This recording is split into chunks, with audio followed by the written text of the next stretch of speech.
horrible accident happened where Right. the young man was killed. Right. And Officer Gutzwiller engaged Duffy in conversation then, because that was a very difficult time, rebuilding the wall in a difficult spot where there had been a fatality of a very popular young man. And he was just so empathetic and calm and interested and thoughtful. And I was, Duffy made a point to tell me about that. And I thought, well, that just shows you that he was an officer for the people. Now, I see Renee Schlepfer from Twin Lakes standing by. Obviously, whilst people are speaking, we will not be speaking. But when there is a gap in people talking, we'll let you know. And obviously, we're probably going to have the family join us shortly, and with the casket, and we will do our best to describe that to you. The procession actually arrived early, a little early, which is probably a good idea, because behind the procession, there were hundreds of police cars. Yes. I've counted over 100 police motorcycles here. It's amazing. There is a very heavy armed presence here, ladies and gentlemen. Make no mistake about that. They are everywhere. I was very surprised to see that much armory, shall we call it, but I suppose I fully understand it, given the conditions as to why we find ourselves where we are today. Myself and many of the television crews got here at 6 o'clock this morning to set up and make sure everything, the audio was working and all that. And when we got here, they were here already with bomb-sniffing dogs. You said they checked you out pretty carefully. They checked anybody with a camera case or any kind of a hard case. The dog walked around the cars, made sure there was no funny stuff, no bomb, nothing smelled like a bomb, anything like that.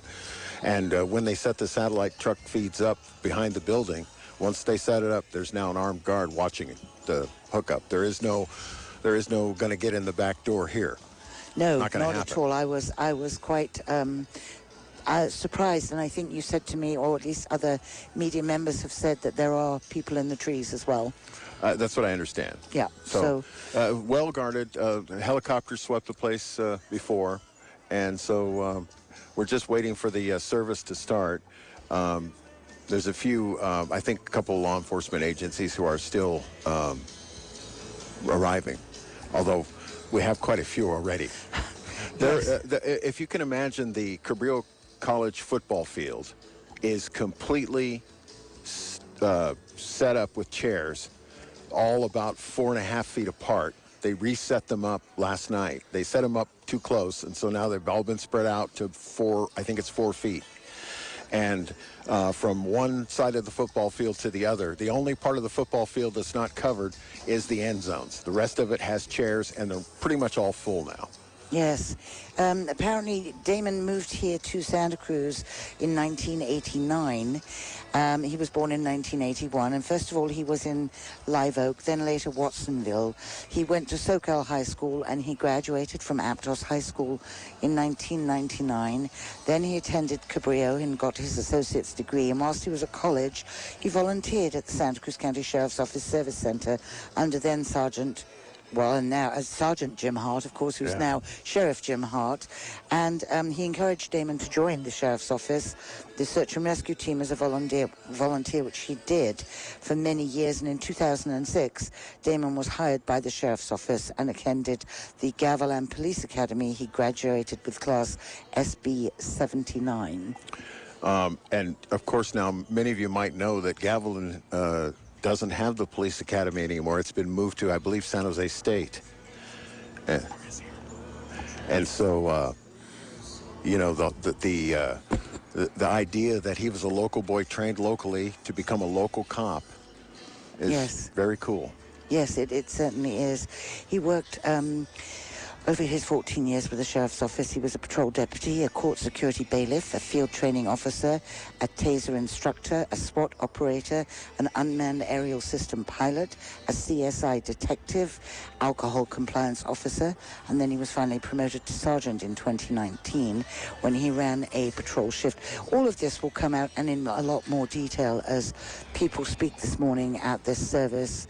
I'm very glad that we were able to hold this service here in our area rather than having to be out of the area. I had at one point wondered if they might use the fairgrounds for it. It was a, as I understand it, a search was done to try to find a suitable sized venue. And when Cabrillo College was mentioned, the light bulb kind of went off. Oh yeah, okay, that's big enough.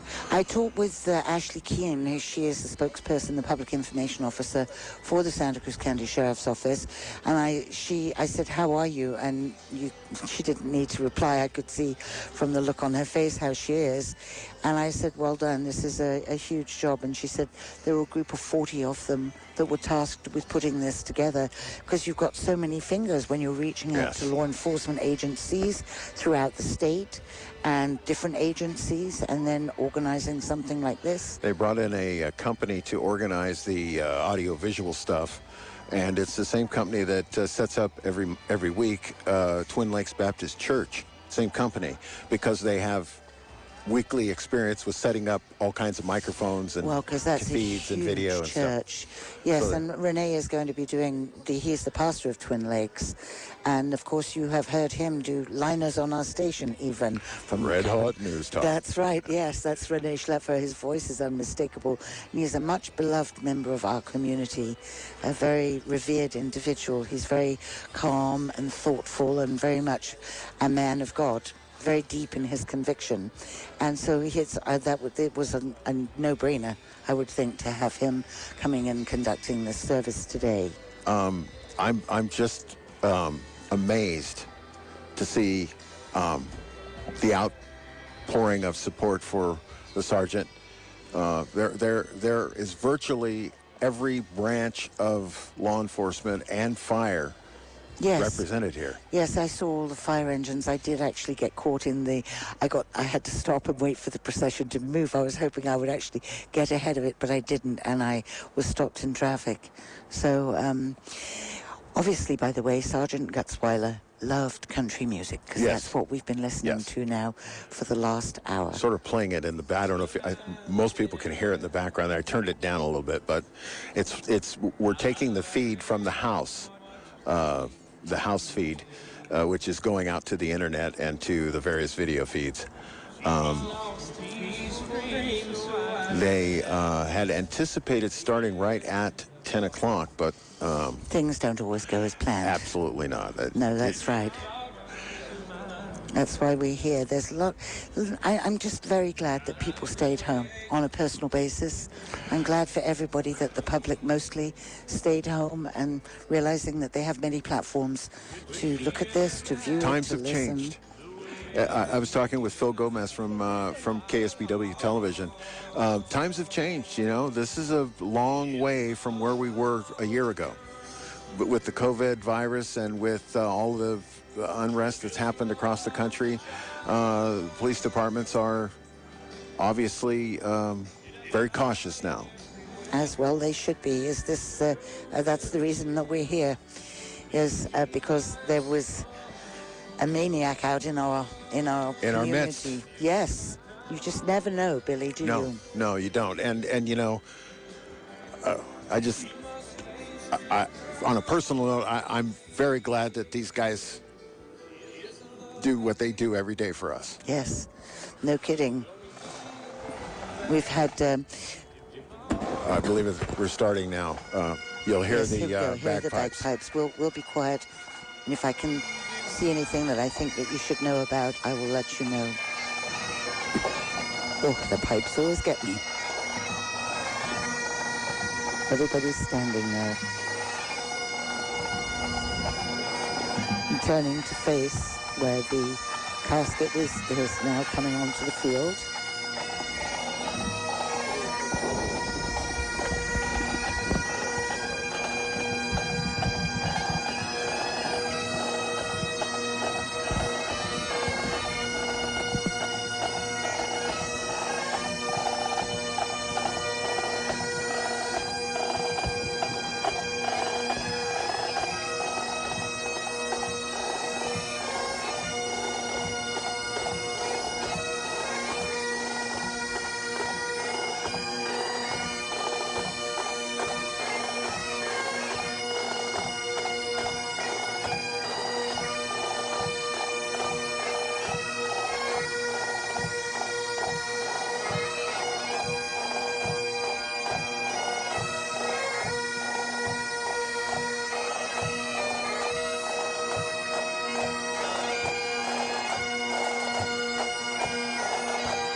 casket of Officer Sergeant Damon Christopher Gutzwiller, being borne by 6 pallbearers, and of course the casket draped in the American flag.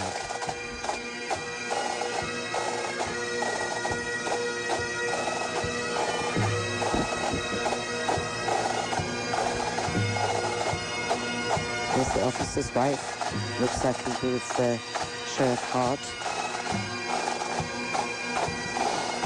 family, other members of the department. Everybody is saluting, their hands on their heart.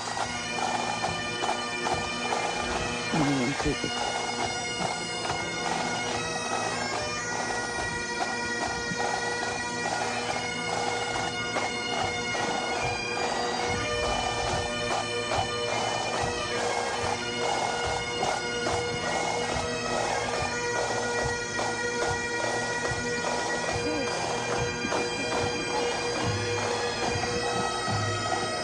As they walk slowly up the middle of the field,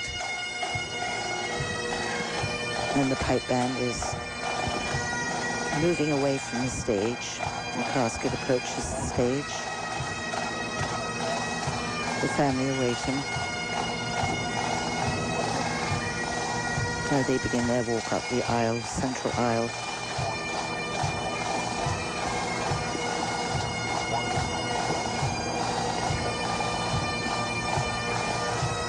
Returning to salute his wife and child. I believe the son's name is Connor.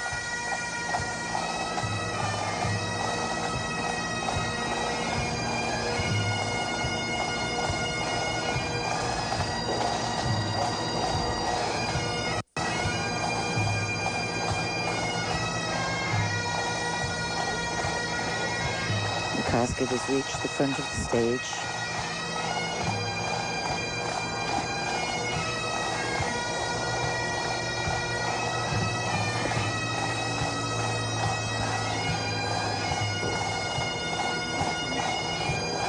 They're now going through the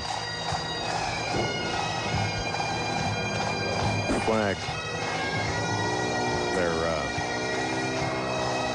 setting the casket so it's straight in front of the flowers on top of the stage there. His wife is seated now, and the other family members, with members of the Sheriff's Department, filling the area that was left for the family. I'm glad the air over or above is not with helicopters. They're up there, but they're up way high now.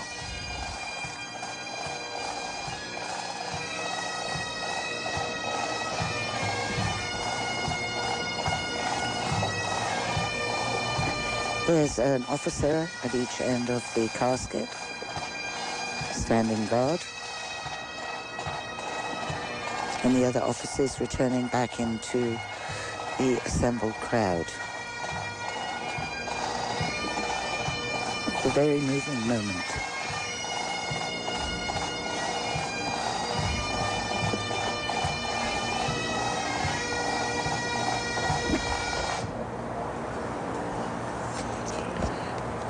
You're listening to a live broadcast on KSCO from Cabrillo College. Here's Pastor Renee Schlepper.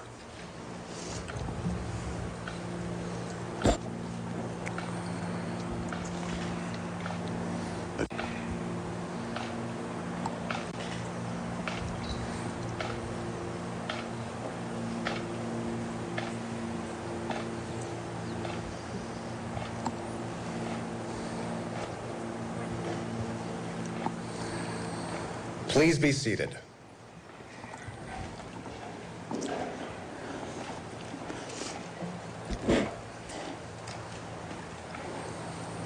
Thank you all so much for attending today. My name is Renee Schlepfer. I'm pastor at Twin Lakes Church, right across the street from where we are today, and it is my honor to be with you as we celebrate the life of Sergeant Damon Gutzwiller.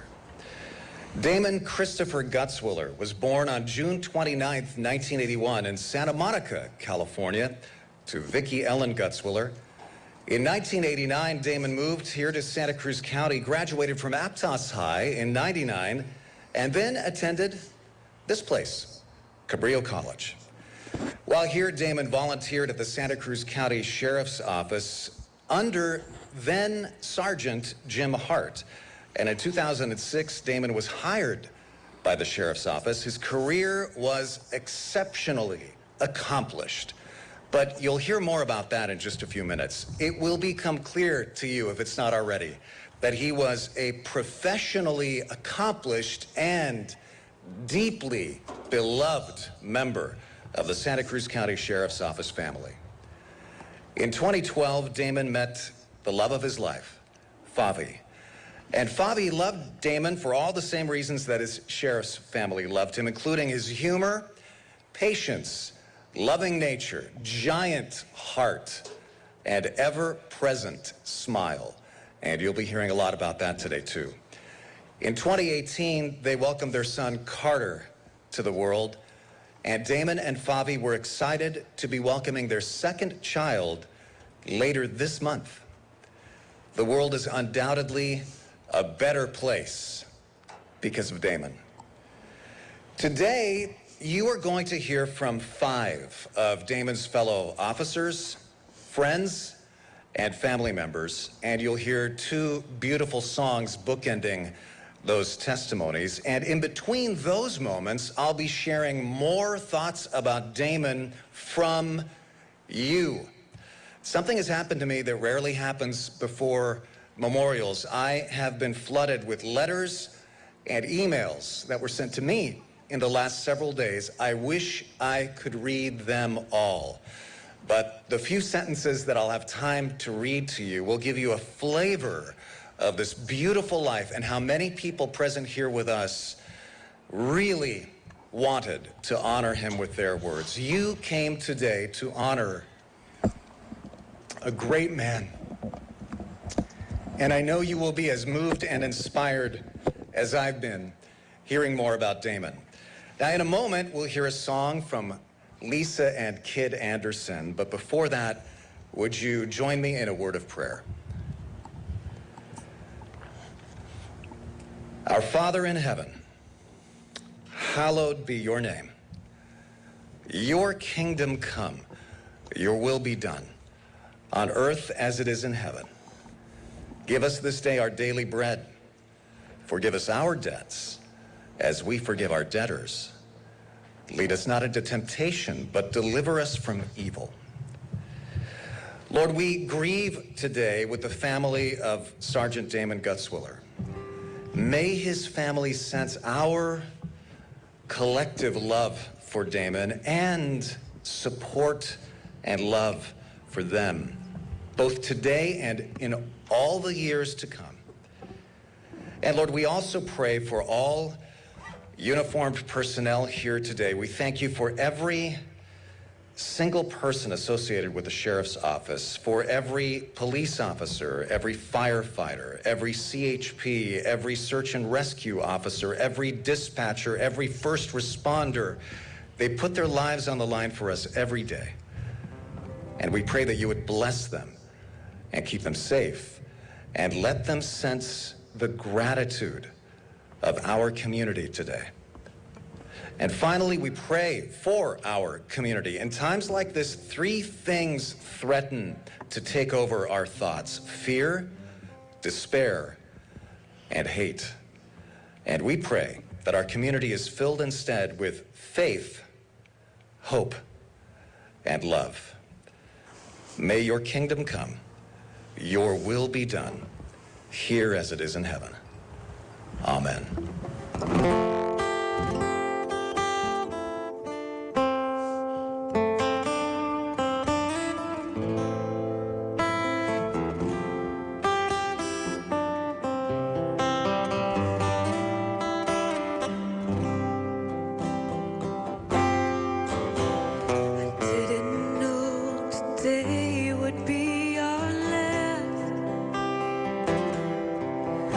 That I'd have to say goodbye to you.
tonight.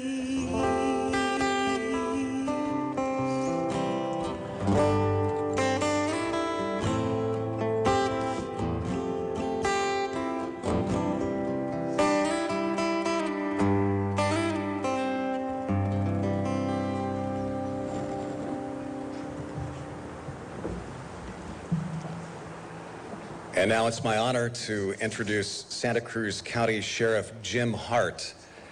As Sheriff Hart makes his way to the podium, the first of some thoughts sent in by you. This from Steve Shaw, who wrote, "As a friend, Damon was a happy and jovial person. Damon's smile lit up the room.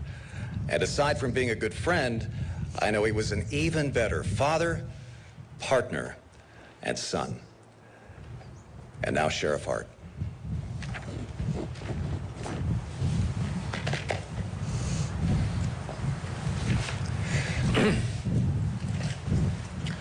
Thank you, Pastor. Ordinarily, I would call out our dignitaries first, but I want to call out our police. You guys are awesome. The work that you do in this environment, I've never seen it like this, but you guys are amazing, and I love you for that, so thank you.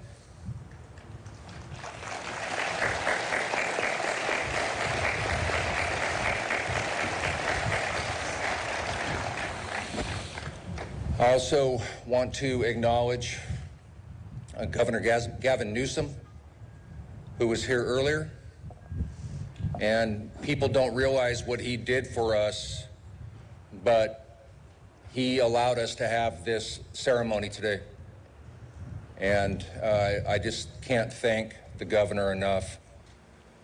And I know that for my agency and everybody else, it was important that we do it now and not wait, and the governor allowed that to happen. And then I also want to thank the Attorney General, Javier Becerra, for being here as well. Your presence is greatly appreciated, as is people from Cal OBS, CHP, everybody else. So thank you. So,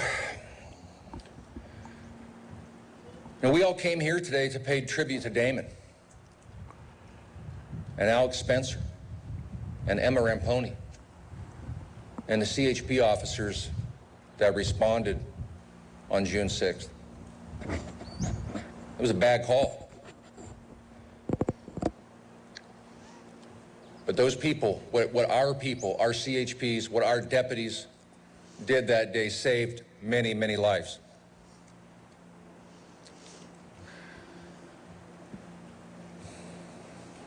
And I want to thank our community members for the hundreds, if not thousands, of phone calls, emails, text messages. Our deputies and our police are loved in this community. And people are making us more and more aware of that every day. If you drove in that procession today, you saw hundreds of people lining the streets to show their appreciation for Damon and their appreciation for police. I also want to acknowledge the dozens of law enforcement agencies and officers who sprang into action on June 6th, and dozens more have poured in to our community to protect us. We were stretched super thin. My agency needed help. We called for help. And people came. In all, more than 40 agencies responded to Santa Cruz County. It's a lot of police. Not to mention our fire brothers and sisters and our dispatchers and our EMS crews. Everybody was amazing. And to all those police agencies, I know that I will forever be in your debt, and I know that my deputies feel the same way. I'm humbled by what you all have done.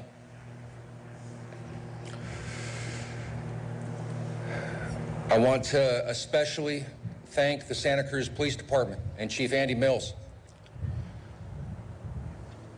You guys were awesome. You still are awesome, what you're doing for us. Thank you to the Santa Cruz Police.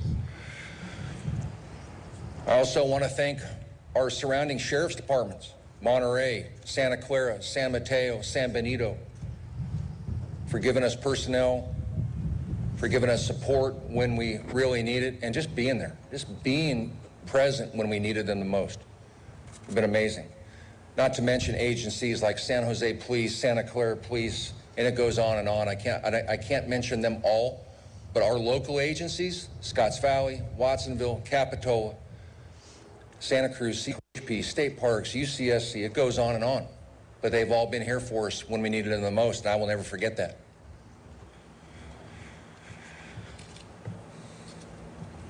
And then we have some federal brothers and sisters.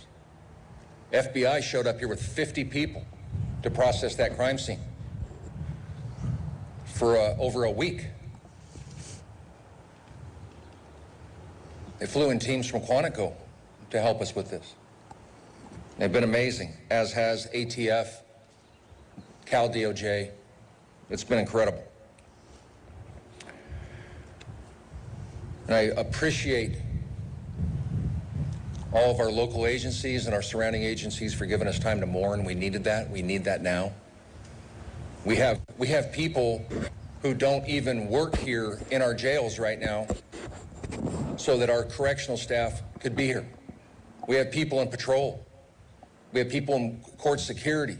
We have coroners.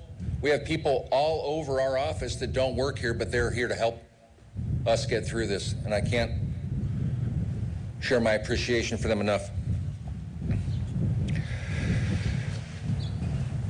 So when I was thinking about what I was going to say to you today,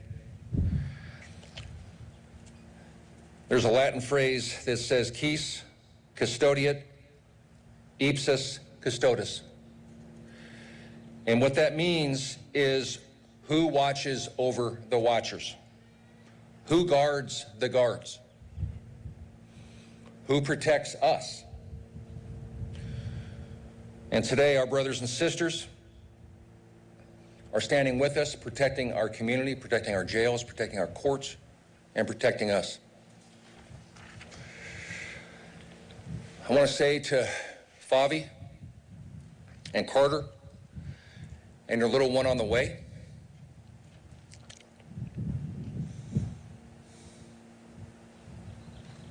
we love you,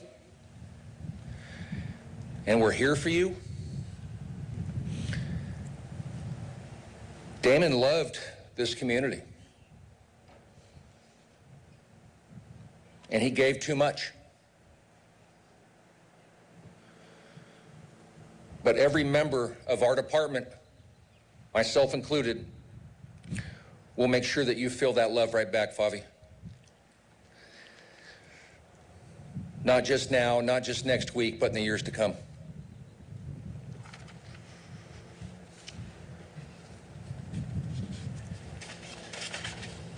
So we gather today as a community and a nation in pain.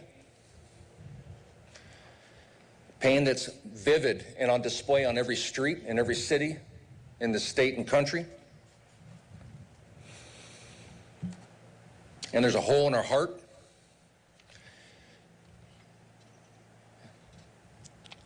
And there's a hole that Damon's memory will fill, reminding us of how he lived his life, how he served his community, and how he protected and loved his family. And we know that Damon will be watching over us. It is his memory, it's the example he set that will serve as our guide. We also know the eyes of the world are watching law enforcement agencies like all of ours. And yet, our doing our jobs honorably and successfully is a burden that we all gladly shoulder.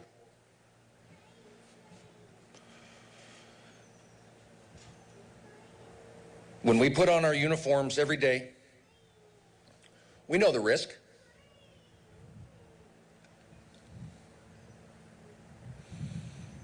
But we also know that none of us are perfect.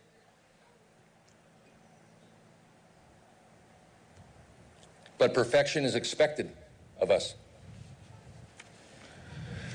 If we follow Damon's example, the world will see the best of us. This duty, this responsibility is foundational to our service and gives every one of us a deep sense of pride to know that we're also working to protect the community that we love. Damon knew that. He was from here. And this community is why he became a sheriff, why he became a deputy, why he wanted to get into law enforcement. He viewed his community as his family, and if you saw that, how he was with his family and his friends, you'd have seen a man who was singly devoted to making those around him feel special, feel loved, and feel safe. I had the honor of knowing Damon 20 years. Known him since he was 18 years old. He volunteered in this department. My wife, Jackie, hired him as a volunteer. He worked right here at Cabrillo College. Worked for me as a parking enforcement officer. And I talked to him a lot about getting into law enforcement. We hired him in 2006, and I promoted him to sergeant last year.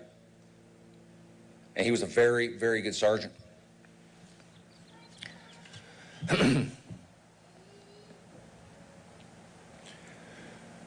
We should count ourselves lucky that he grew up here and made us part of his family.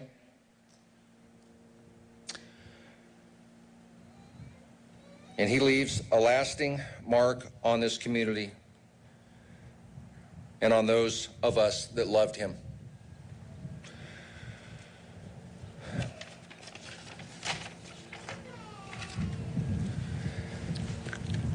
In itself, our department prides itself on the community policing that we do, and Damon exemplified what a community policeman was. And because of Damon, this community has grown. Strangers from across the country, inspired by Damon, are standing up to share their support, and they're pledging donations to the family that he has left behind. And we grieve with his family. Our whole community grieves with you, Favi. Damon was truly one of a kind. He showed us what it means to be generous of spirit, of energy, and unflappable in the face of life's challenges. And I know that if he could take the pain away from us all right now, he would. Our mission now is to carry both Damon's memory and the example he set as we return to our jobs and return to this community that Damon loved so much. So how do we live up to those challenges? We tell Damon stories. His children deserve to know just who their dad was. We must never stop taking inspiration from his courage, his kindness, his example. And his fellow officers deserve to know who they served alongside with. He had an infectious smile, and he was the kind of person whose memory summons more than 1,000 people to a vigil less than a day, 12 hours roughly after this horrible, horrible thing happened. We had over 1,000 people in front of our office to remember and celebrate Damon.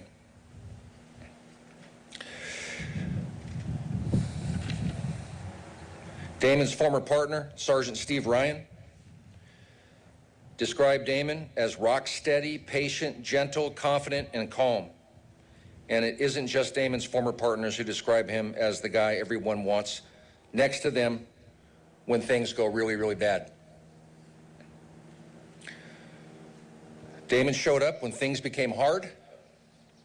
He was the kind of person who would make us feel safe and make us feel like we're not alone like we do today.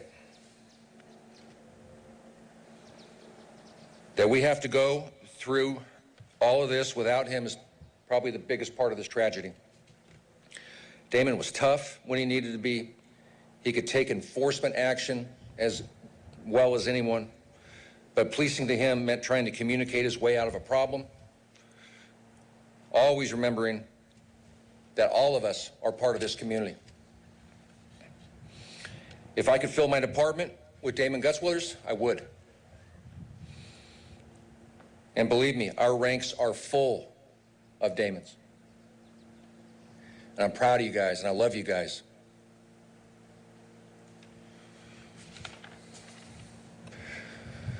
We're left with the charge of living up to Damon's legacy and keeping this community safe in a way that would make him proud.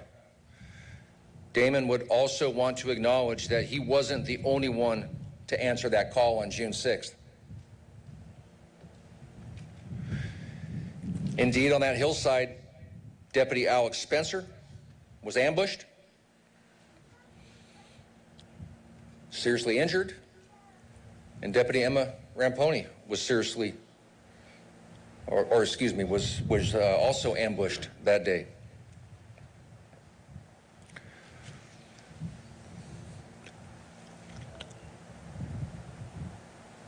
Now, they called for backup, and down the road, a civilian literally looked madness in the eye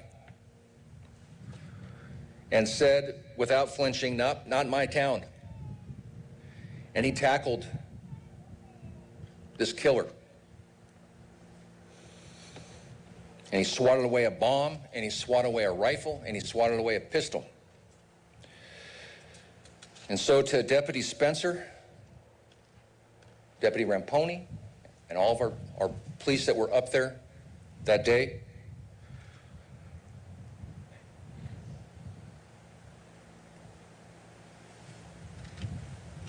I want to thank you for stopping this rampage.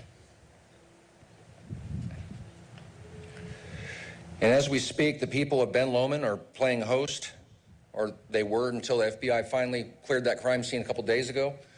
But our community in Ben Lomond, Boulder Creek, Felton, were up on that hillside bringing water, bringing food, and bringing their love to let us know how much they care about us.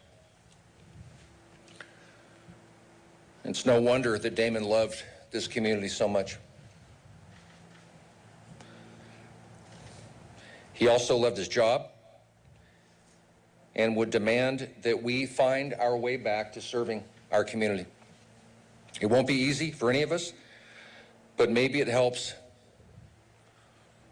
to see the example being set by those in Ben Lomond, to witness the heroism of our surviving deputies, Alex and Emma, and everybody else that was on that hill that day, and hear the tale of one courageous resident who stood up when we all needed him the most.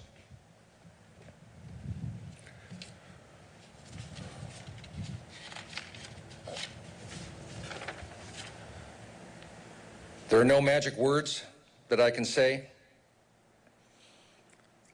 There's no tricks that I can offer to make the pain go away.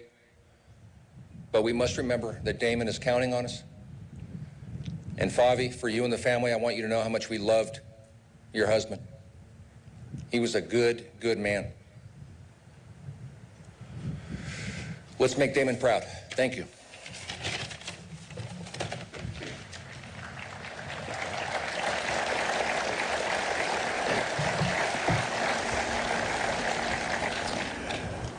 And now Sheriff Hart will present Damon's badge to Damon's family.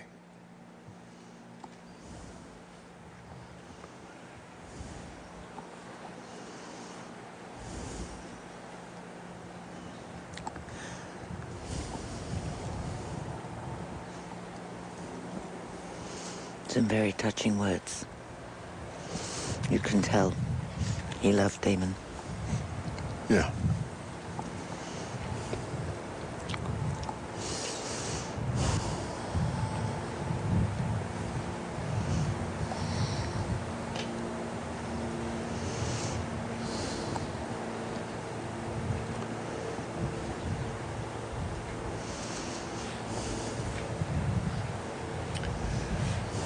Thank you so much, Sheriff Hart.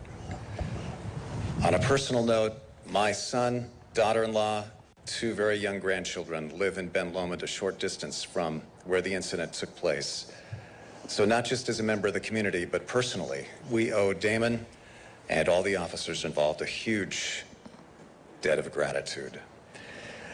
And now as Mark Ramos, a family friend, comes to the stage, it's my privilege to read some more of your letters. Dee Baldwin wrote, "I've known Damon for nearly 20 years, and that time we grew exceptionally close. We made it out to sea on jet skis, crawled up mountains, camped, and played lots of poker. Through everything, I found 2 traits that defined Damon: unshakable happiness, it was contagious, and clear priorities. Family, period. Everyone else talks about putting family first. Damon actually did it." And Nate Engelhardt said, "We've known Damon for about 15 years as an extension of our family. He was always there, helping us move, showing up for sons' birthday parties, teaching our sons how to play poker." Poker's becoming a theme here. "He had a gentle way around kids, and we both knew that he would eventually become a great father. He influenced many lives that I'm sure he wasn't even aware of." And now Mark Ramos.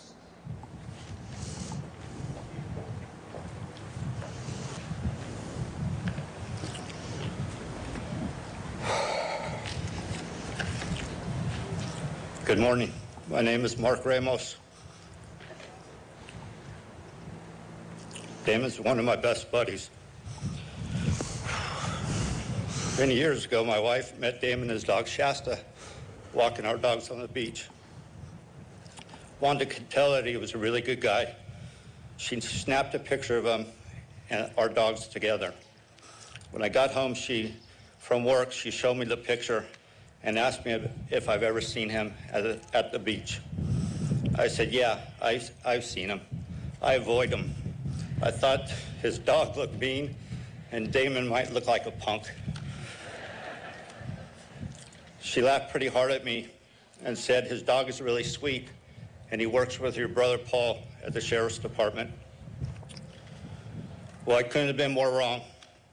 Damon was not a punk and Shasta was anything but mean. The next time I was on the beach, I saw Damon walking Shasta. I went up to him, and from that time on, we became best of friends. He truly was the greatest guy. We started spending more and more time with Damon. He became a son to my wife, Wanda, and I. He became part of our family. We would walk the dogs on our days off together. We loved his good nature and funny ways.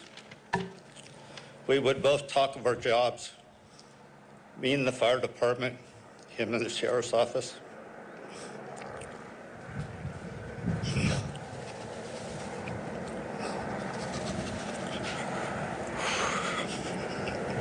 We talked about cops, robbers, good guys, bad guys, fires, car chases, and family.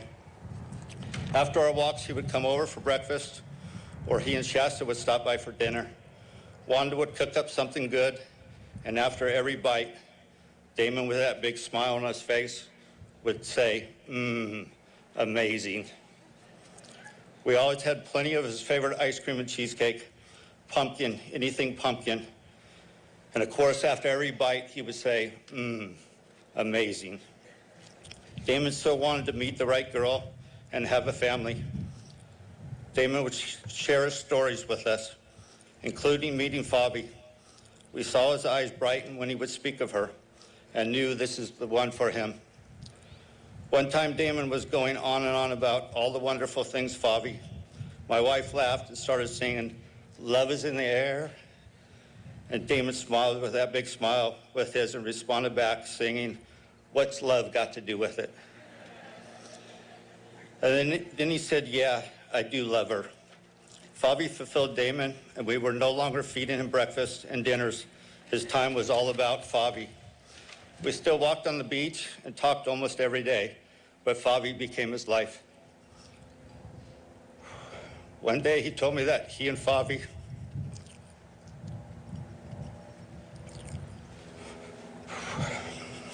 were playing without a goalie. Sorry, Favi.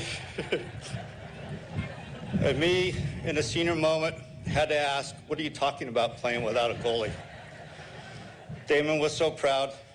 He said, we're going to try to have a baby, so no birth control dummy. He couldn't have been happier to become a father. He would send us pictures of Carter and comment there was no resemblance to him. Just to hear my wife say, better look again, that's a mini-me, Damon.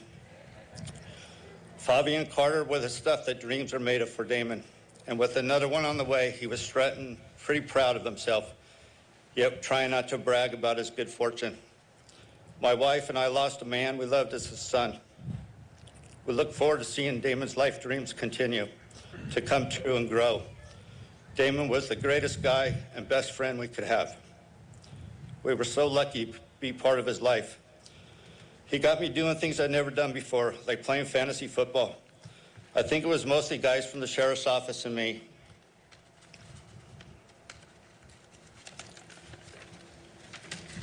He always reached out to include me. He told me how Favi got him going to church on Sundays, so he had to figure out how he was going to sneak to check out his fantasy football. I'm not sure how we seem to win every year, but that may be a whole another story. Some of us lost our best friend. Some of us lost a fellow brother.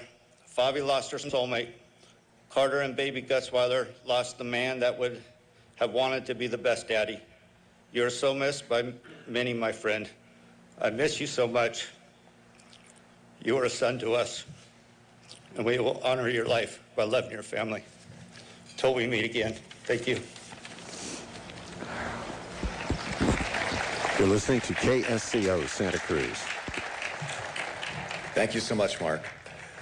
Now, as Sergeant Steve Ryan, another close friend of Damon's, makes his way here, some more of your thoughts. Jake Cooper said, I have so many stories about Damon, but here's one. We both got on the drone team for the sheriff's office, and we would walk around the office calling ourselves pilots. We even designed flight jackets for ourselves, and whenever we would see a real pilot, Damon would say, hello, fellow pilot. Well, this made one actual pilot very upset. So Damon and I thought it would be a good idea to change his ringtone to the Top Gun theme song. Damon then turned his ringer up all the way and sat in roll call with the sergeant who was a pilot. In the middle of the sergeant talking at roll call, I called Damon and the Top Gun theme song erupted at full volume. Damon did stuff like this all the time. He always had a smile on his face.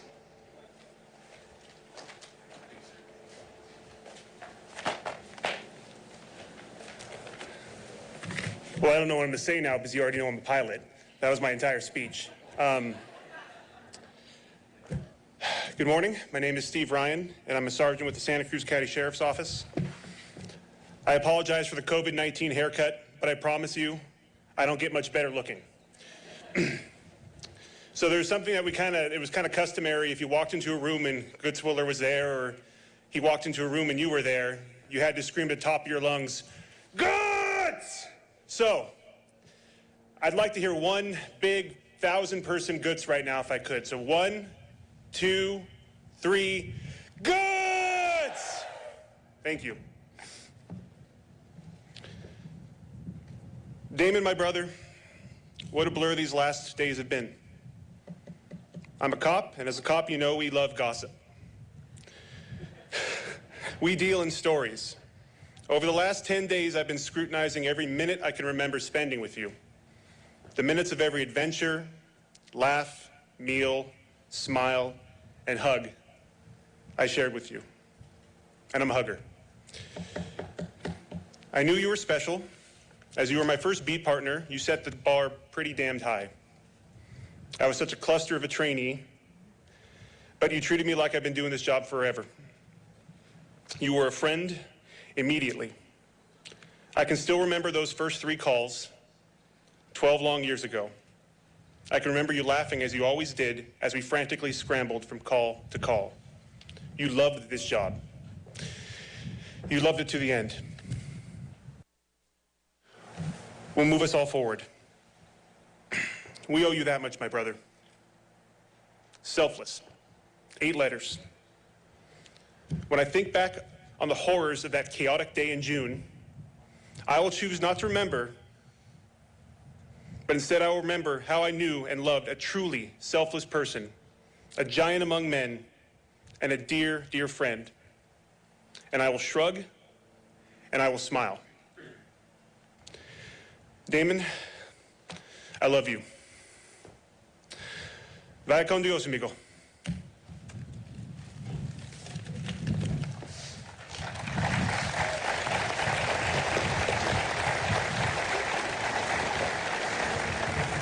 Thank you, Steve. In a moment, you'll hear Sergeant Chris Shearer, another close friend of Damon's. And as he makes his way to the stage, more of your thoughts. This is one of my favorites. Daniel Robbins wrote, "There are so many fun memories, but this one sticks out. Damon was one of my first beat partners when I was new. Well, one night he stopped a person for a traffic violation, and in the car we found tools that this person had been using to burglarize cars and several items of stolen property. Damon was working to get to the bottom of it, but the guy just kept lying. And then with a straight, authoritative face, Damon said to him, 'Do you know what you are? An LLPOF.' I was thoroughly confused. I was a new deputy and thought this must be some acronym I hadn't learned yet. Even the suspect had a puzzled look on his face. Damon then proceeded to tell him, 'LLPOF, that stands for Liar, Liar, Pants on Fire.'" That was Damon. Straightforward, creative, and playful. He was the best of us.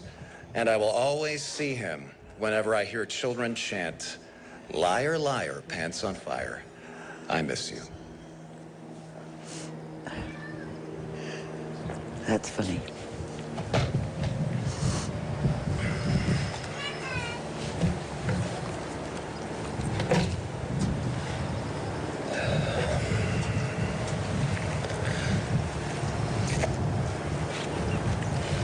It's a lot easier to write it than it is to say what we're going to say.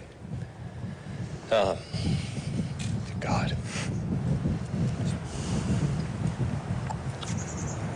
This last week, like most of you, I spent every second arranging the memories of Damon, recalling every detail about him.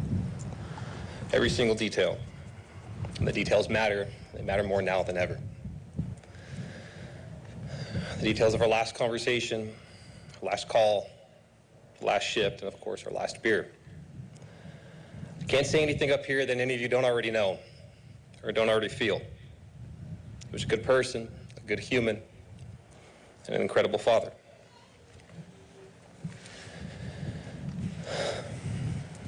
To the deputies that work with Damon, I know we're tired, and I know we're hurting. We can see it in our eyes and our faces and our voices. We're going to hurt for a long time. That's okay. Just stay healthy, talk with your family, and continue the work we do so proudly at the Sheriff's Office.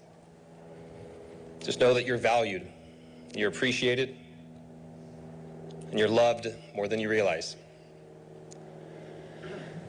There's going to be moments in your career that'll knock you to your knees, and this, unfortunately, it's one of them. And together we're going to fight, and we're going to pray to God as a family, and this will never happen again. We're going to get lost in questions and pursue an endless search of the whys and the hows and the what-ifs about that day. I don't know if we'll ever get what we're looking for or if any will ever make any sense to us. But I am certain that we will always find a little bit of Damon in all of our lives.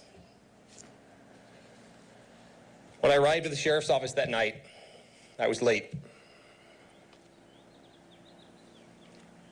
I walked into investigations, and I expected to see deputies and detectives and everyone grieving and crying and unable to work.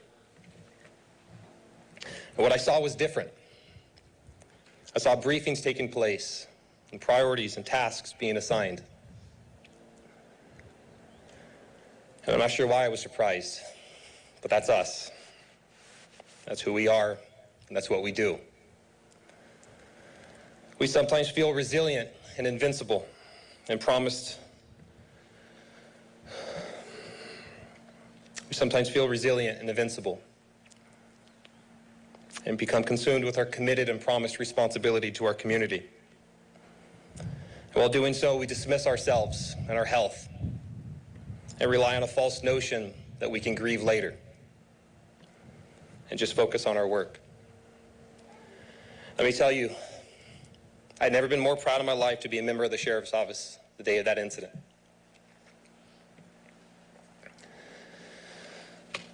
It's okay to grieve and to cry and to mourn. We have to, and we must. We owe it to each other, we owe it to Damon, and to our families.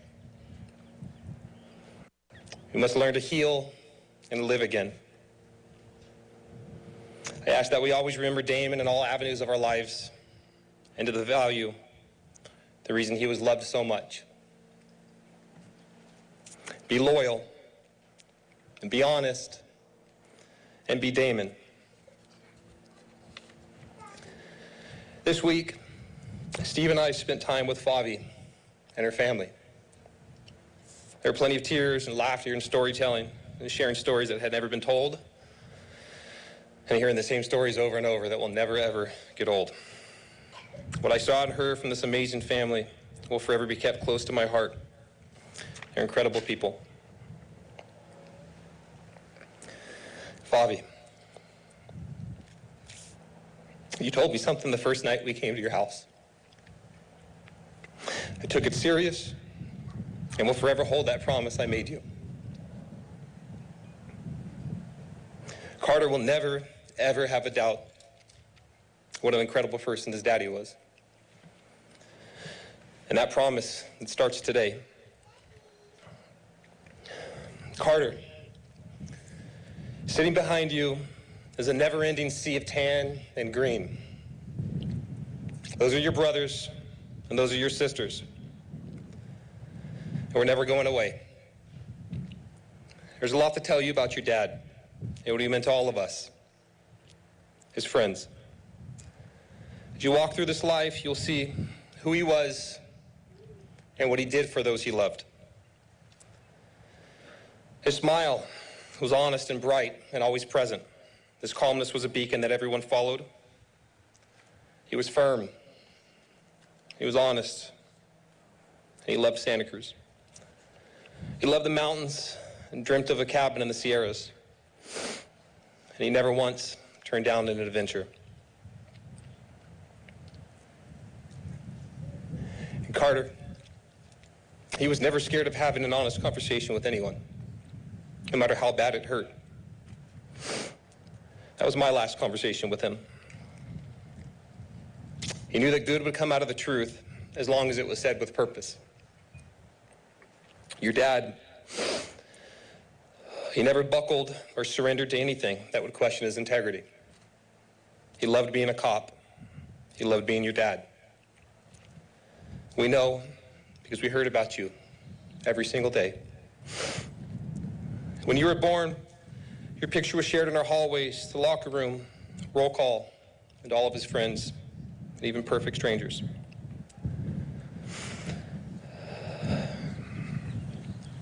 It wasn't always easy for your dad. He had way too many friends, an incredible smile that never seemed to fade, and the right answer to just about everything. He was perfect. He was respected. Hearing someone arrested by your dad thank him before they parted ways was all too common. It was almost magical. There's so many things to tell you. Like the way he would always say, so jealous, anytime he saw something he liked. or how he would casually parade the hallways with his hands lounging in his back pockets, walking from person to person and office to office, just to catch up on the missed conversations. Or how he would always choose iced tea over beer, unsweetened. How he loved poker, hiking, and golf, and walks with you and your mom. Or how he joined just about every special team in the office, just because he could. Or better yet, about the time he convinced me to drive my brand new truck through a puddle, which unfortunately turned out to be a lake, not a puddle. It was a little deceptive, but the encouragement from your dad was all I needed. I drove through it as fast as I could. All of us smiling until my truck was submerged and stuck in water. Your dad right next to me in the passenger seat. He looked at me, his trademark smile hanging from ear to ear. He shrugged his shoulders and said, "Oops," as he rushed to bail water out the windows. He spent every free moment, Carter, with you and loving your mama. We'll be forever grateful of his sacrifice, his leadership, and honor him as the hero he was. This is the community where your daddy's story will be told. The story about his love, his commitment, and his persistence toward caring for others.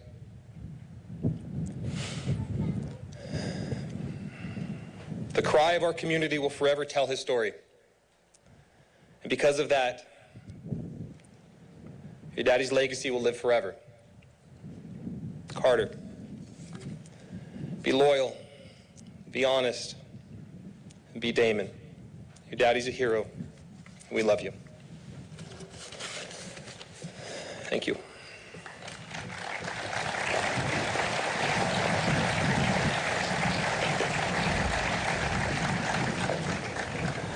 Thank you so much, Chris. And now Favi will come to the stage, Damon's wife. Wow. And as she approaches, this from Kyle Matson. On the morning Damon died, we were talking about his mother moving in with him. And the last thing I ever said to him as I went off duty was, "You're a better person than me." At the time, it was meant to be playful. But he truly was the best of us. There are people as good, but nobody better. And this from Ryan Ferrotti. Damon made me a better deputy and a better overall person. He was always there, always smiling, and always happy. I can still hear his voice saying, "Hi," to me, like he did every time I saw him. I will miss him terribly.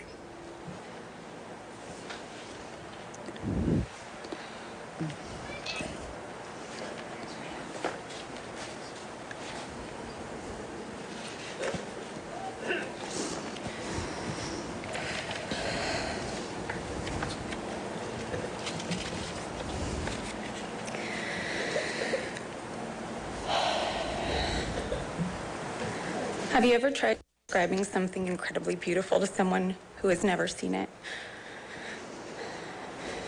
Using just your words to describe something so remarkably special to someone who has never experienced it.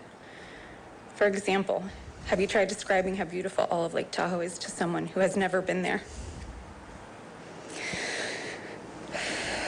You simply can't capture its beauty with a picture or with any amount of words. Some things are too big, too beautiful to describe, and a picture will never do it justice. That's how it is with Damon. I wish you all had the pleasure of knowing him. Instead, I can try to show you a few pictures, pieces of him, and hope you'll understand that he was so much more than these few short stories. On our first date, he brought ice cream over to my house, and we watched the movie 300. You know, the one about the 300 half-naked, greased-up Spartan soldiers battling an invading army of 300,000. Very romantic.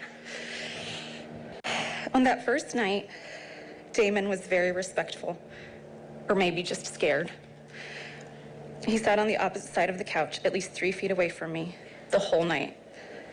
It's a little thing, but it stays with me. As I quickly learned, it was part of who he was. He was always kind, loving, and respectful. Never so much as raising his voice at me. Never. If you know anything about me, you know that was extremely difficult to ask. From the start, he was always thinking about me, putting me first and making sure that I was okay. He wasn't like anyone I'd ever met before. Just a few weeks into our relationship, I had a horrible night at work. I'm a neonatal ICU nurse. A baby had passed, I had worked 16 hours, and was beyond emotionally and physically exhausted when I got home. As I walked up to my door, I saw a cooler. Inside was a note from Damon. He told me that he knew I had a terrible night at work, that he was thinking about me, and he didn't want to bother. He also wanted to make sure I had food when I got home and dinner for that night before I returned to work. So he brought me lunch and made me dinner and left it at the door for me. We'd only known each other for weeks. I didn't know that someone could really be that kind.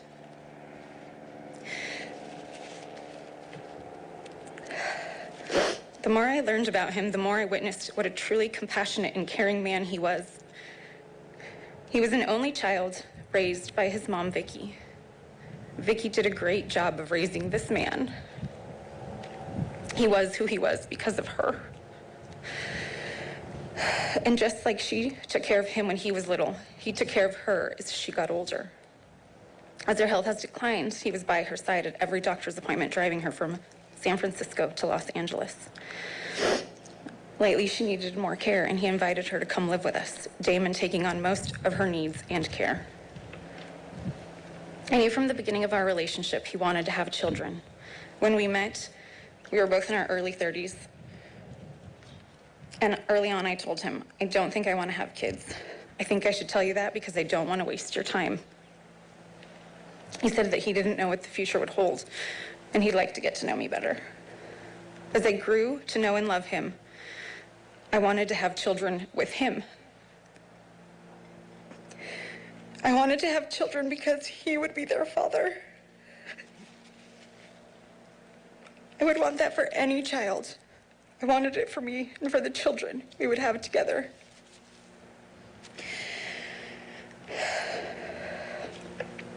We had Carter a little over 2 years ago. Damon was ecstatic. You hear complaints about husbands not doing their share of taking care of the kids. That was not a problem with Damon. He was the one who would get up early with Carter, feed him breakfast, play with him until I woke up. I'm about to have our second child, and while I've been pregnant, Damon has been even more attentive, sending me off to take naps and get some rest every day while he takes care of Carter. I knew he would be a great father, and for a short time, I was able to see he wasn't just a great father. He was amazing. He was so good with Carter. They ran around, sang songs, danced, played with Legos, built puzzles, dug in the dirt for hours, had tea parties, played at the park, went on walks, cooked together. As much as one can cook with a 2-year-old. For his birthday last month, Carter got a little scooter. Damon got himself one too and said, I just can't wait to have father-son scooter rides. They were only able to have one. Damon talked all the time about the future with Carter. He was going to coach his little league team, teach him to play hockey, take him fishing when we went camping, teach him to play golf, and a countless number of other activities they would do together. Damon was the happiest when we were together as a family, regardless of what we were doing. Damon also had the same level of commitment and compassion towards his career. He loved what he did. It wasn't just a job. He wanted to take care of the community he grew to love, the community where he wanted to build a family and raise children. As selfless as he was, there was one thing that Damon wanted for himself: a Jeep. He wanted a Jeep since he was a boy. At some point after we met, he started putting money aside from every paycheck into his Jeep fund. After a few years, he had saved a good amount of money for his Jeep. And then we learned that his dog Shasta had cancer. Damon had Shasta when we first met, and they were always inseparable. Damon was as dedicated to Shasta as he would later be to Carter, making sure to take him on walks twice a day, every day. The vet told us Shasta would need surgery and radiation. And even with treatment, there was still a chance it could return and he would only have 1 to 3 years to live. The surgery and radiation would cost about what was in Damon's Jeep fund, and he spent a substantial amount of money and time to save his dog. He told me Shasta had brought him more joy than a Jeep ever could.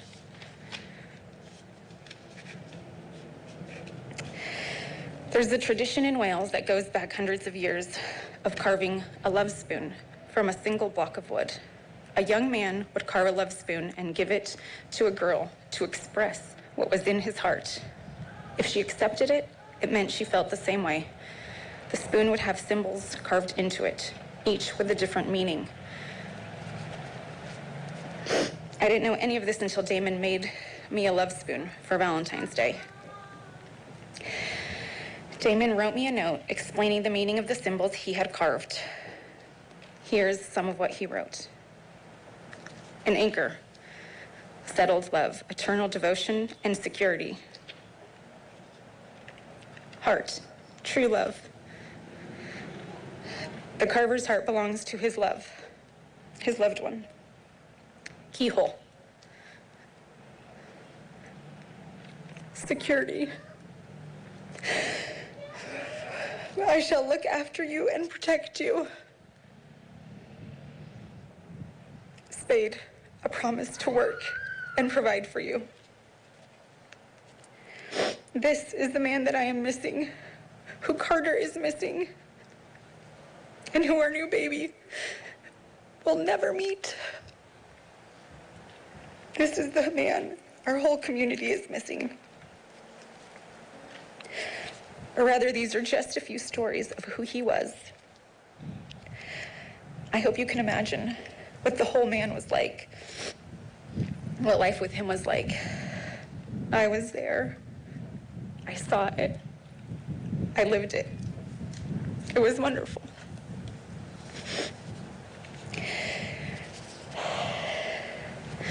When I look at our son, he reminds me of Damon in many different ways. From his long eyelashes, to his nose, to his silly personality, and the goofy grins he makes, just like Damon used to. I can only hope that our children will grow up to be just like their father. Kind, loving, compassionate, honest, hardworking, and all around wonderful people. I pray for the strength to raise the amazing children he would have raised.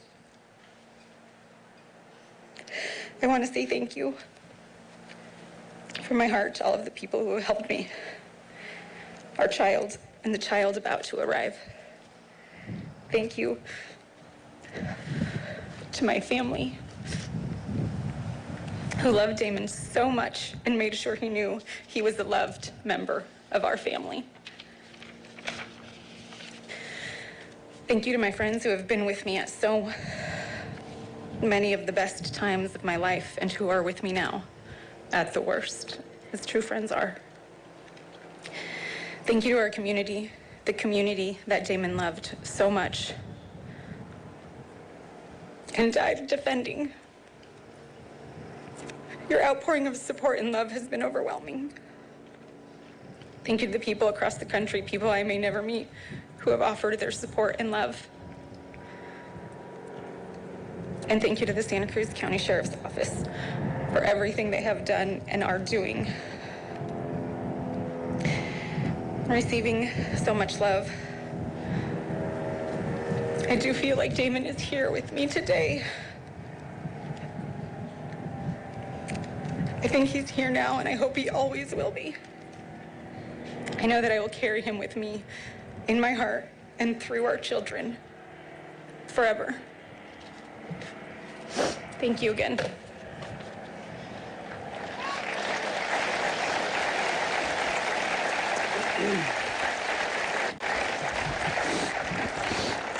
Wow.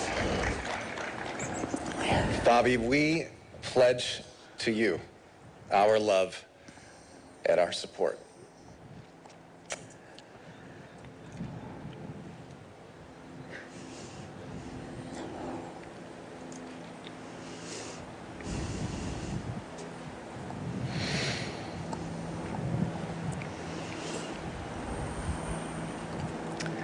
And now as Mira Goto makes her way to the stage for one last song, this from Daniel Cruz.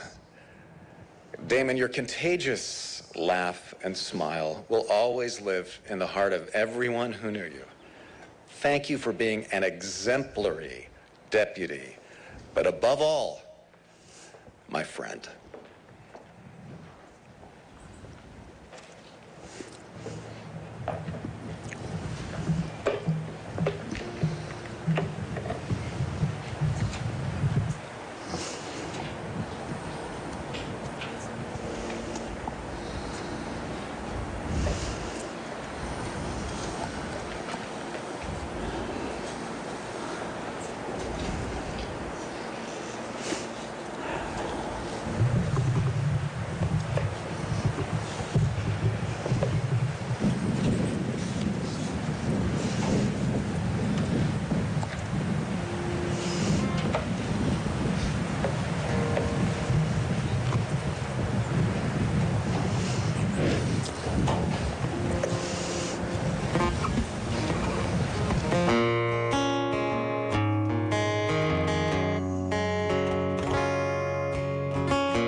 Kept me awake nights wondering,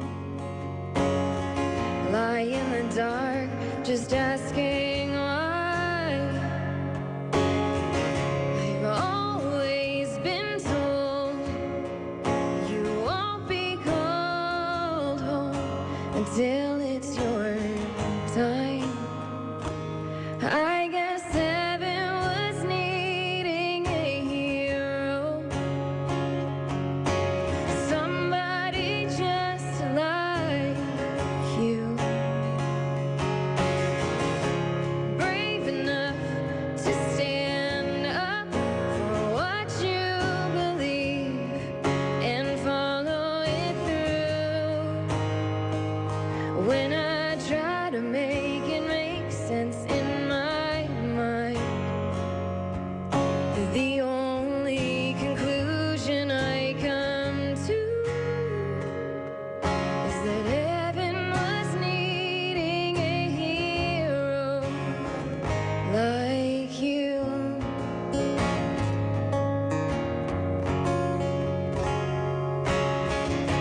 I remember the last time I saw you. Oh, you held your head up proud. I laughed inside when I saw how you were standing out in the crowd. You're such a part of who I am, and now that part will just be void. No matter how much I need you now, heaven needed you more. 'Cause heaven was needing a hero, somebody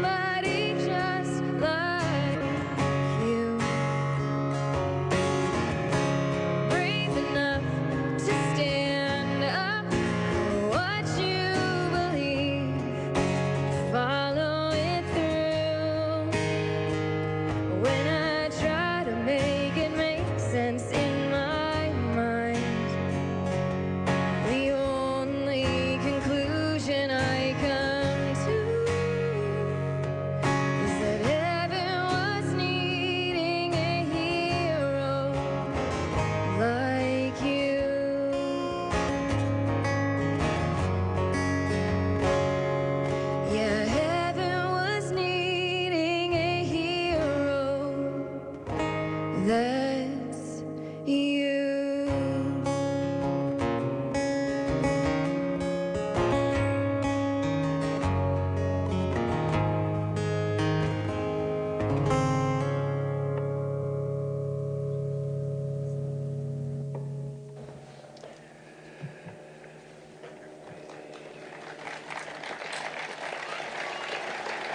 Thank you, Mira.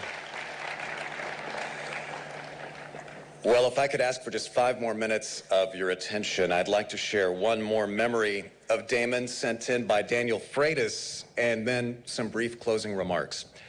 Daniel wrote, Damon epitomized what policing should be. He was, as you've heard many times today, selfless. He cared for his sick mother for as long as I knew him, it seemed. He loved and cared for Favi, for Carter, and for his unborn child. He loved and cared for his friends and complete strangers. Just one example, I remember years ago we were on a camping trip and we wanted to hike to another lake nearby that we'd heard about, but we set off far too late in the day. We made it to the lake just in time to not catch any fish, drink warm beer, and then have to turn right around to head back before dark. We were all pretty spent, including Shasta, Damon's beloved border collie. In fact, Shasta did what I've never seen a border collie do. He quit. He just laid down and gave up. Damon, though, didn't miss a beat. He threw Shasta over his shoulders and hiked him miles back to camp. That's who he was. He had no problem throwing someone in need over his shoulders to carry them along the way.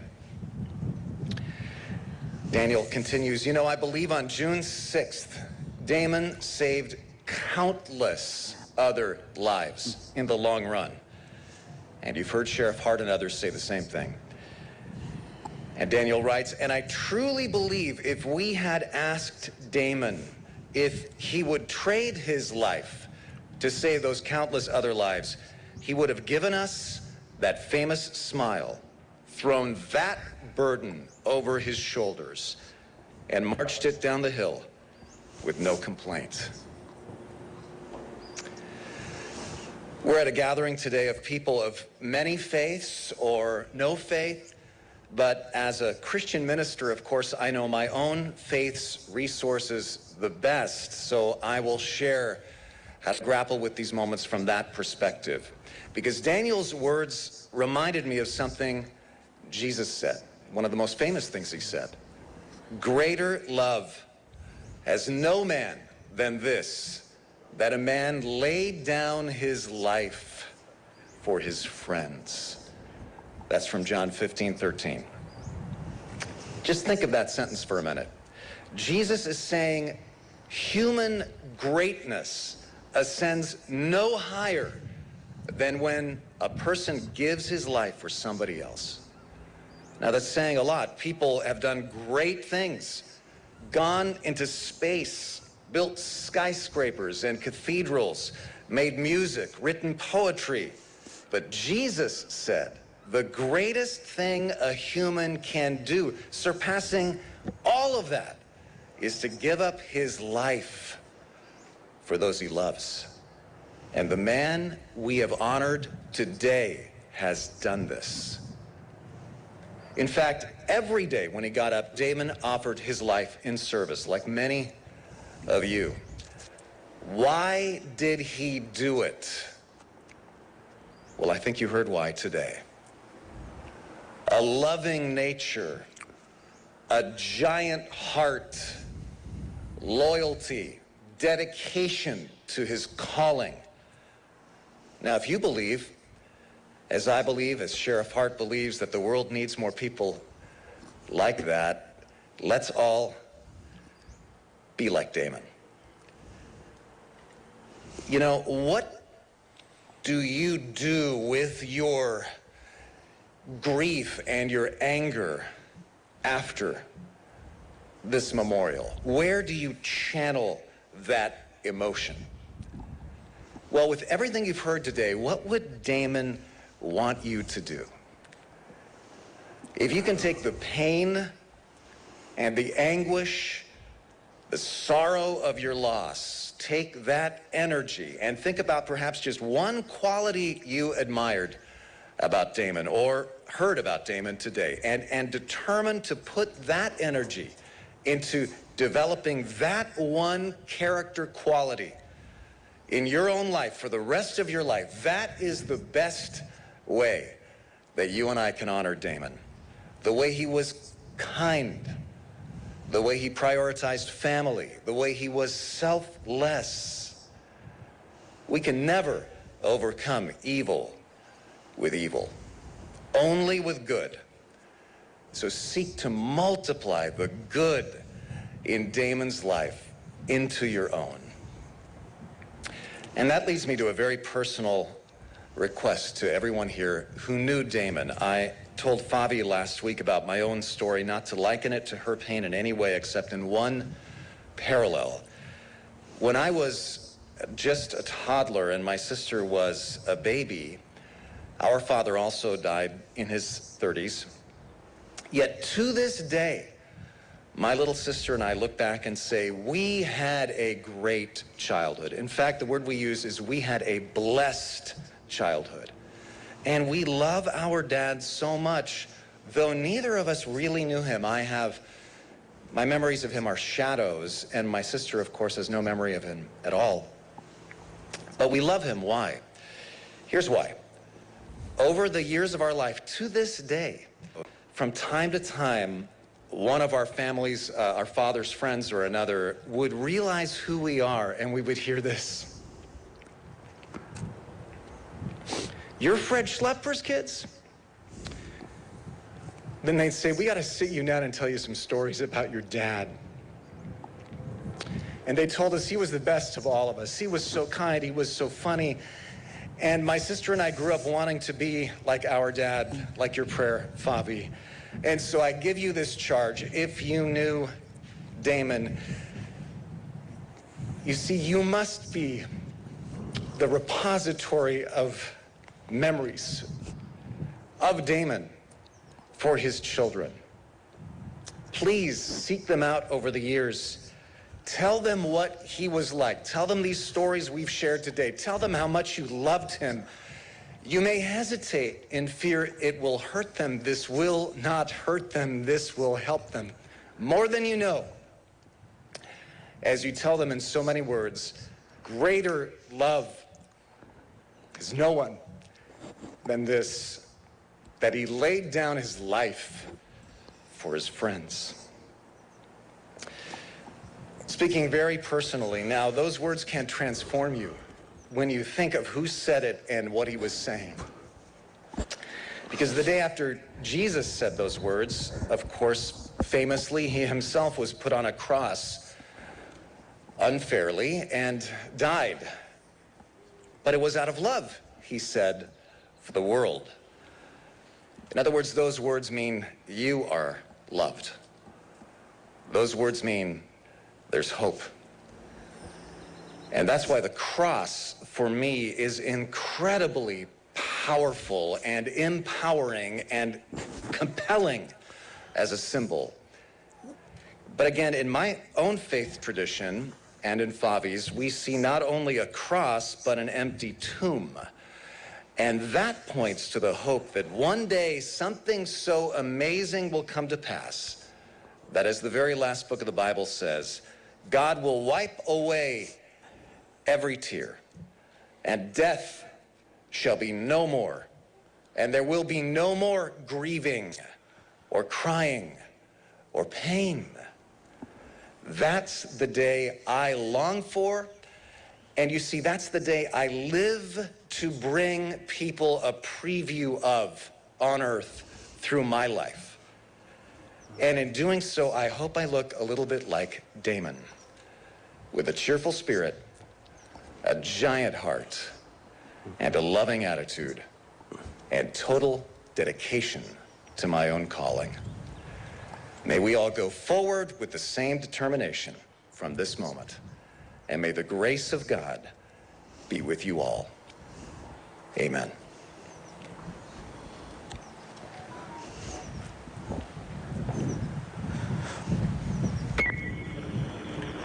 Sam 23 Netcom.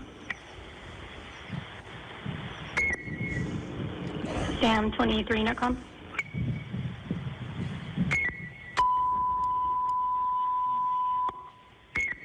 Sam 23 Netcom. Negative response from Sam 23.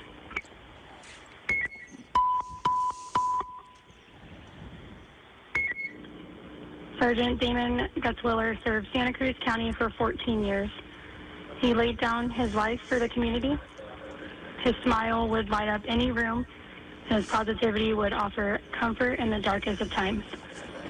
We have lost a husband, father, son, and dear friend. Sergeant Gutzwiller, you are the individual every law enforcement officer strives to mirror and everything the Sheriff's Office represents.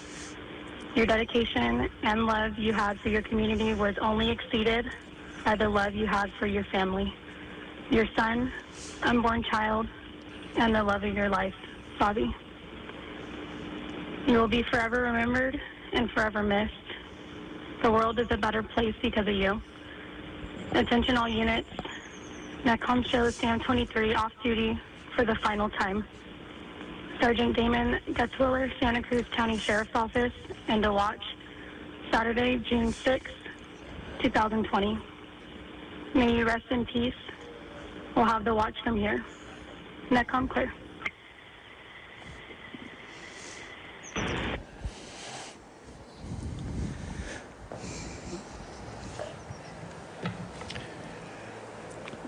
Now, would you please remain seated while the immediate family leaves the field?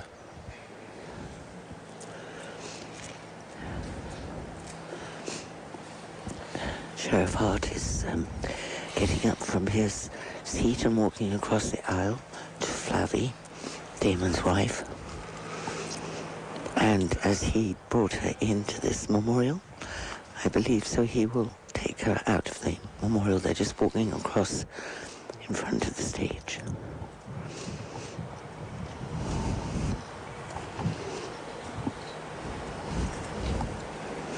The sheriff, I will tell you, throughout this memorial has been bent forward in his chair with his wife's arm around him. It's been a tough time. Yeah. It has. But it was a beautiful service. Yes, it was. Beautiful day.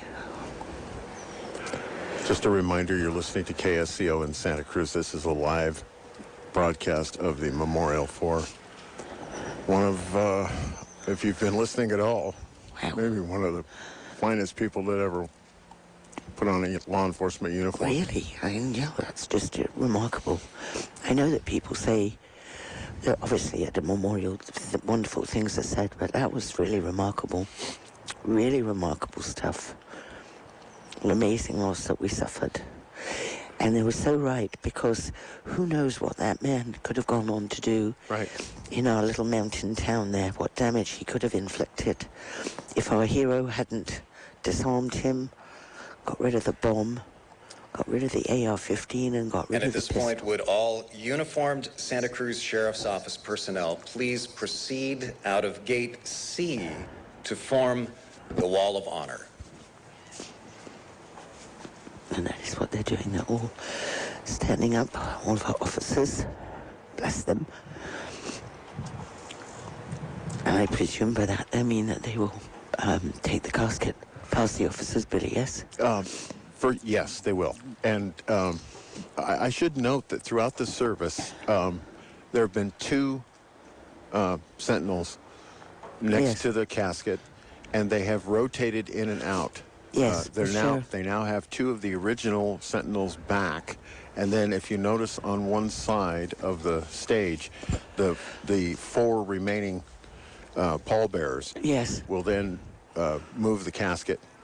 Yes, because there were 6 of them. Yes, that's right. But various law enforcement agencies have taken turns throughout the service, periodically changing the guard. Very, very beautifully and very respectfully, the salute was a very slow pull-up for the hand, and it was done immaculately, really immaculately. So the Sheriff's Department now continues to Among them, by the way, is the injured deputy Alex Spencer. Alex Yes, Spencer. he's there in the wheelchair being wheeled out with the others, walking with him, of course. He is able to walk. He has his knee in a brace, but we saw him leaving the sheriff department. For such a long walk, I think a wheelchair was probably easier on him today. Yes, of course. No, of course, it was a very beautiful service. Rene Schlepfer is really a remarkable man. And now will all Allied Agency uniformed personnel please proceed also toward Gate C to continue the Wall of Honor. Thank you.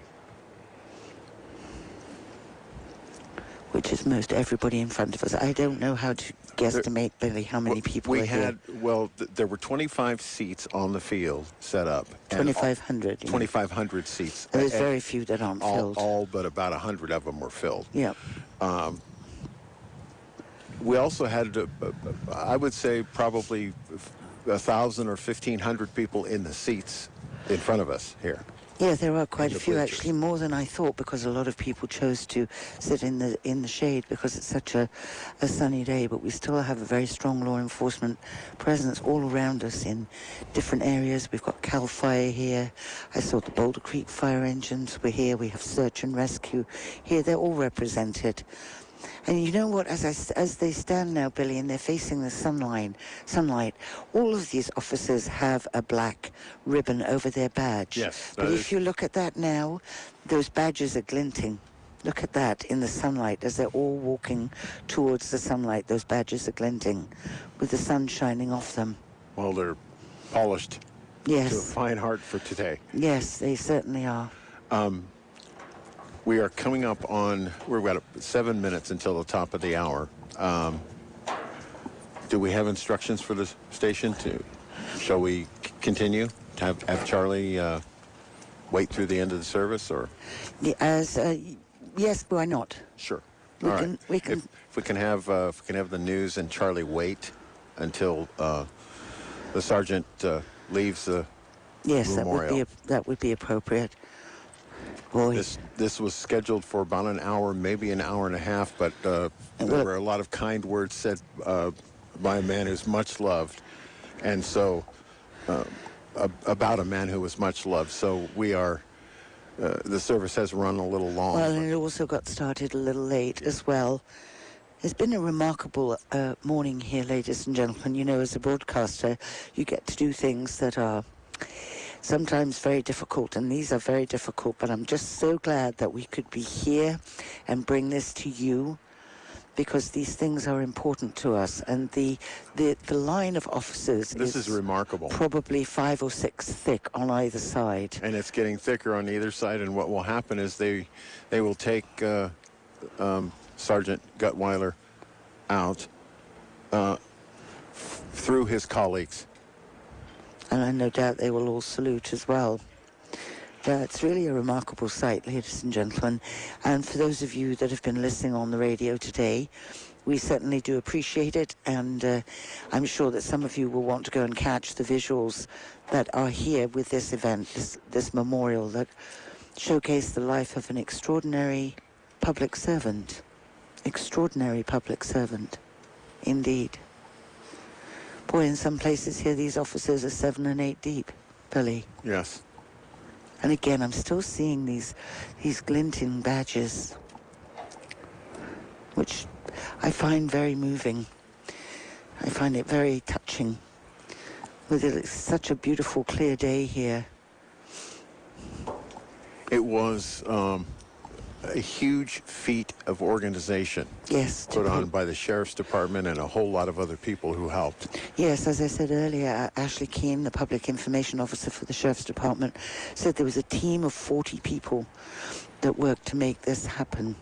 And indeed, they did a marvelous job. Really, really a great job. The officers are still lining up from all of the different agencies that are represented here. Over 2,000 officers, I'm pretty sure, will line up on the route out of Yeah, and the, on a venue. practical note, ladies and gentlemen, once this service, this memorial is over, there will be a lot of traffic on Cabrillo and in the surrounding areas. So we suggest that you avoid it if that is at all possible for you. It'll dissipate quickly enough. I know that there is a reception that is following here. Not something that we will be a part of, but yes, I know that they're ready for that. They will be meeting. The police officers, the law enforcement officials, and the fire departments will meet and have some of that. No, they've turned on the microphone.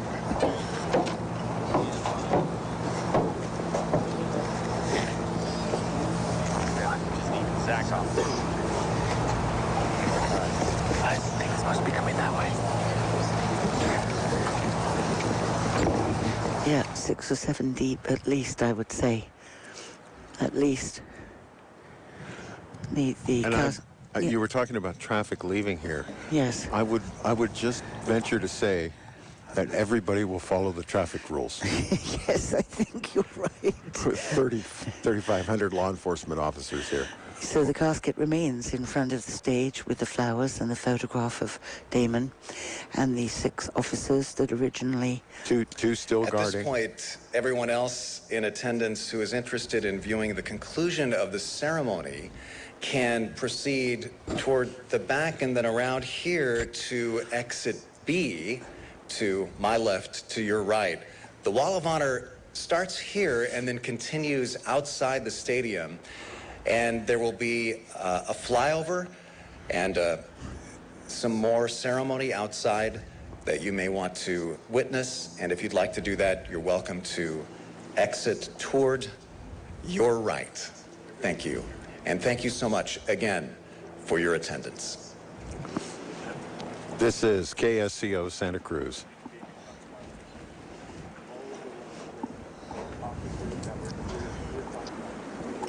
Remarkable morning. Remarkable man. And I hadn't realized that it would take the permission of the governor to actually pull this off and have this service today. I didn't realize that because really, it was so big and because of the pandemic. And also of the use of the venue. Cabrillo was not open to the public, I don't believe. No, that's right. And no, it'd be closed for what would be summer recess. Yeah. So now we have, most of the officers have now formed this remarkable line of officers, both sides, probably 6 or 7 deep. Yeah, 6 or 7 deep on both sides of the route that the sergeant will be escorted out with. The 2 fellows who are guarding the casket are still there, and the honor guard is now forming around from the back, and the pallbearers will then, fortunately for the fellows